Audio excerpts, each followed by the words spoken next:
Hey everybody, it's Christine Ernst, the Fat Ass Cancer Bitch, coming to you from the Cozy Writing Cottage here in Sandwich, Massachusetts. It's Saturday, May 18th. It's a dreary, mucky day. I had planned to put my tomatoes in today, but I'll do that maybe tomorrow. It's going to be a glorious week next week, though. 60s and 70s. The lilacs have bloomed. Oh my God, the fragrance. Is there nothing more beautiful than May on Cape Cod? Really, really. So my job is going really well, in case you're wondering. I'm getting the hang of it. I'm still in the weeds, but I'm gaining ground. But I have been deep in the minutia of this job for a couple of weeks. And I came up for air yesterday just to check on the news of the world because I've been out of the loop, and it was gross. The news of the world was just disgusting. Harrison Butker, his commencement speech at that Catholic college. Harrison Butker, perhaps the most bro name ever. Harrison Butker telling women to be satisfied with staying home and raising children. Like his mother did that. His mother's a medical physicist at Emory. I want to hear what she has to say about her son's crap speech. Also, Trump's trial. Trump's naps and farts and blathering at his trial. Alito's upside down flag. Clarence Thomas's RV. Again, more on his fucking RV. Bob Menendez's gold bricks. Seriously, gold bricks, Bob? So much idiot, grifty, corrupt, despicable bro-ness in the headlines. But there was good news too. Rattlesnakes are not as aggressive as once thought. Who knew? The Vatican has tightened up its rules regarding weeping statues and general supernatural phenomena. Finally. And aid is finally arriving in Gaza. The world, I learn again and again, is much the same as it ever was outside my little bubble. Swap in new names every week for the idiot bros. Scroll further and further and further for the not heartbreaking breaking news. It can be numbing. And I find myself going down the dodo rabbit hole for the soothing balm of rescued kitten videos when the vile men of the world make me despair. So today I'm going to talk about my dad, who was the antithesis of the idiot bro. Yesterday was the 5th anniversary of his leaving this earth. And it was a day just like yesterday, bright and breezy, glowing green, new lilacs, crabapple petals falling like snow. Where I live here in Cape Cod, May 17th is just about the loveliest day of the whole year. Now, my dad was no bro. He had a kind heart, a big smile, a child's wonder.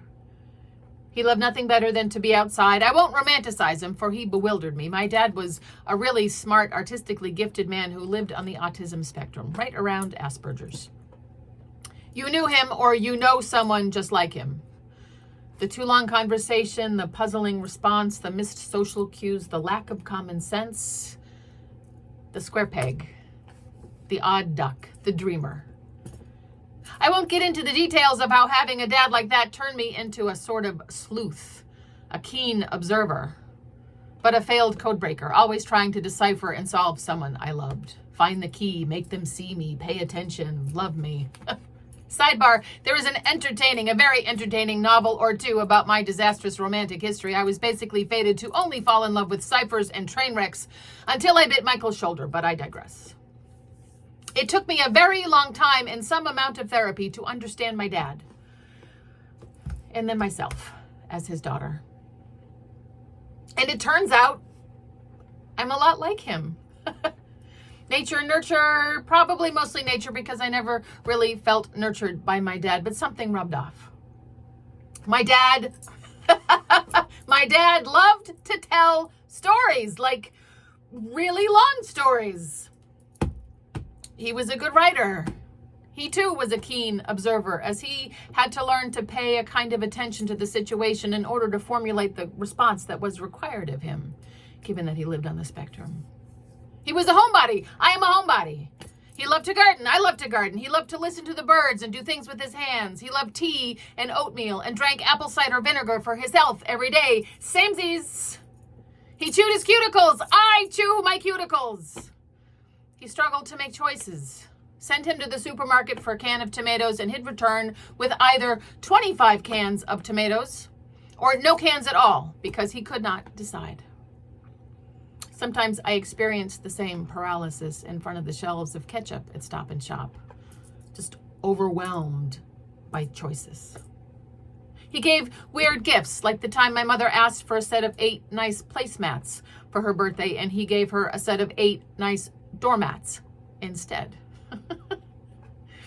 His life was one of simplicity, even clarity, the weird specificity of knowing only how to live in the moment, which is perhaps a good lesson. He assumed the best in folks. He was a helper.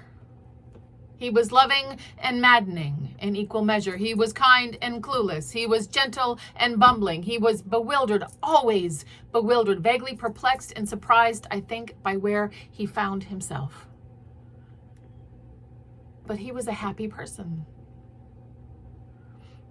He was 83 when he left, after a heart attack that he ignored and we all missed completely, and then a year and a half of not walking, not fishing, not gardening. It was time. Since he left, I have had many interesting conversations with chipmunks. His childhood nickname was Chip. I fertilize my tomatoes each year with a ceremonial teaspoon of his ashes. I tell stories. I try to think of my dad when I read about the vile bros in the news. This is good advice. Go outside. Go talk to a chipmunk. Go drink a shot of apple cider vinegar to kickstart your day. Tell a story. Look for the good, like my dad did.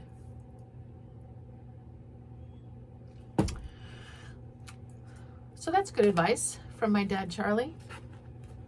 And before I just recorded this, I ran inside to pee, and as I left, the compost heap is right out here to the left of my door to the cottage here. And wasn't there a goddamn chipmunk sitting on top of the compost bin? First chipmunk I've seen this year. Well, this season. I don't take those sounds lightly. Hey, Dad. How you doing? I should bring out some super good compost for him today. Oh, my friends, you are beloved.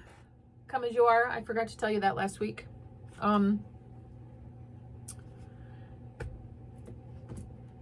hope you have a great weekend. I hope you enjoy the beautiful weather coming this week. I'll tell you more about my tomatoes. And it is a little ceremony with the ashes. It's a teaspoon, and it's like 2 little flecks in each little hole where I plant the seedling. My dad loved to garden, and I don't like fish emulsion. I don't know. I don't know if there's a market for human ashes as fertilizer, but my tomatoes are always wonderful. So, oh, thank you, folks. Have a great weekend. I'll see you next week. Come as you are. You are indeed beloved. Look for the good. Bye.